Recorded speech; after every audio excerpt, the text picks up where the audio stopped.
Je vais y aller court, je vais lire direct.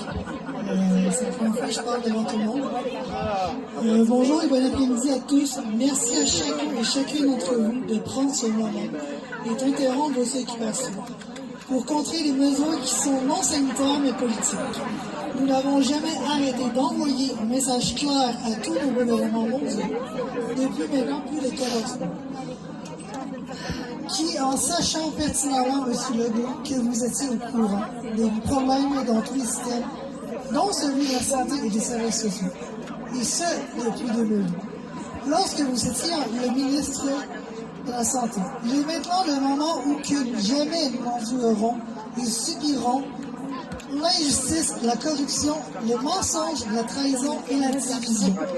Cette haute trahison est celle de guerre dont nous vivons actuellement, depuis plus de 14 mois, et qui continuera jusqu'en 2030 en nous faisant passer pour les coupables pour nous détourner nos yeux et nos oreilles des vrais problèmes. Par la corruption et les discours mensongers, c'est ainsi que nos leaders mondiaux veulent nous endormir. Avec de fausses et belles promesses, ils tous nous divisent pour mieux régner et que nous vivions pas toujours dans la paix.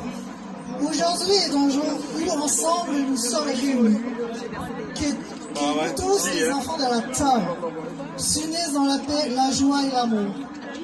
Que cet événement soit symbolique de changement et d'espoir.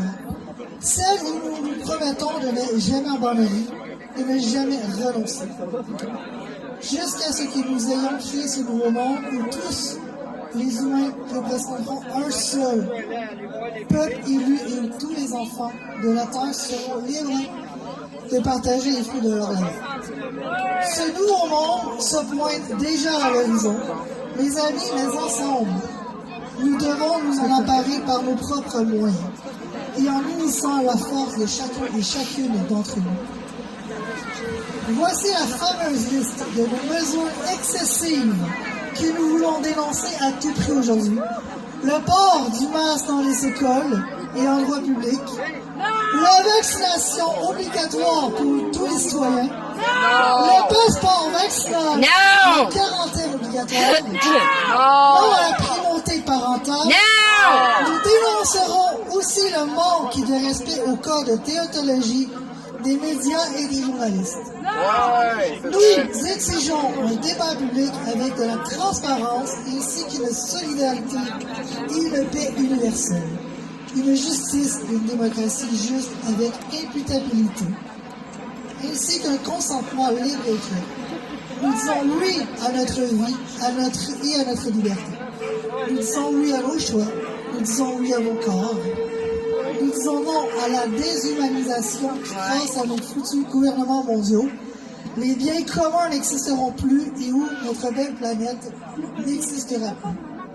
Ensemble, nous pouvons reconquérir nos droits et libertés. Reprenons ce qui nous appartient parce que nous sommes un grand peuple uni, une seule et grande famille. Et nous portons ensemble, d'une seule et même voix, ce message clair.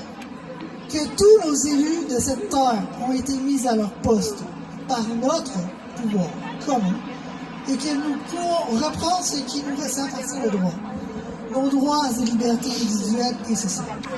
Aujourd'hui est un jour nouveau pour nous. Un jour, c'est un nouveau départ. Aujourd'hui, nous avons le devoir de protéger nos enfants, de soutenir nos aînés, de sauver nos PME, de défendre nos droits et libertés et de délivrer tous les prisonniers de cette mascarade.